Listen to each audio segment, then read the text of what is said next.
Dacks. I'm a garden manager at Washington Youth Garden, and we're based here in the National Arboretum.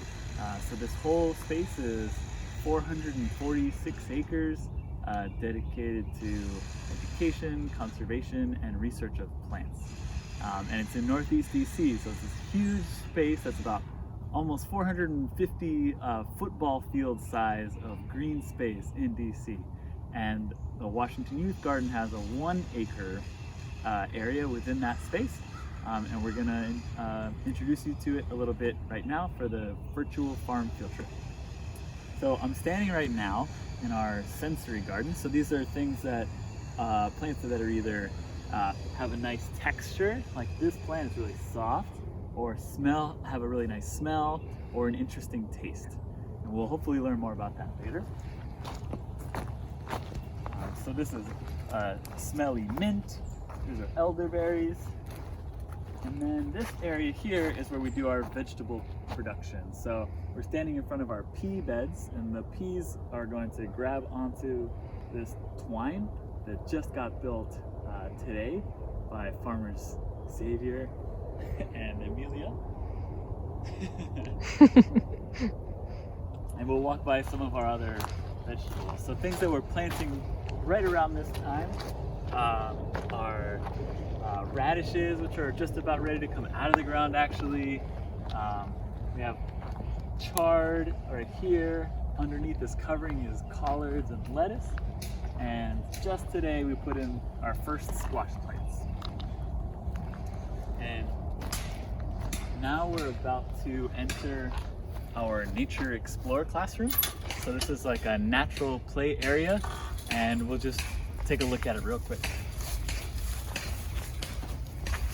And actually, before we get there, this is our little bramble patch. So that's where we grow our raspberries.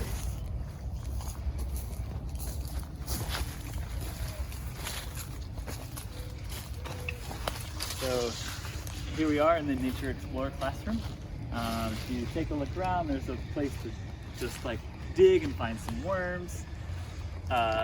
There's a sand pit, area for musical instruments, and there's a stage. There's a whole lot to check out, but right now we're going to continue and walk through our nature trail.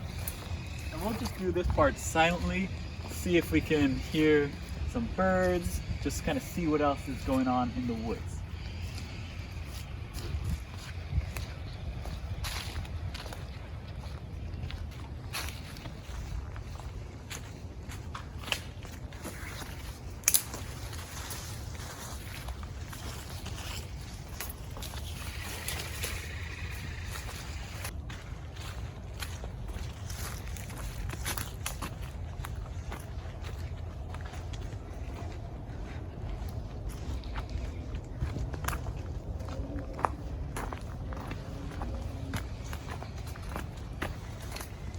Alright, so that took us through our nature trail. And the last little thing we're just going to take a glance at is our pollinator garden. So we have a garden here to support our butterfly and bee and wasp and moth friends who get nectar from the flowers in these plants. A lot of them are native plants that they've evolved to really like, including these trumpet flowers. And they also help pollinate our vegetables in the garden. So that's a really brief introduction of our 1 acre space at the Washington Youth Garden in the National Arboretum, and hopefully we'll get to go in depth later on.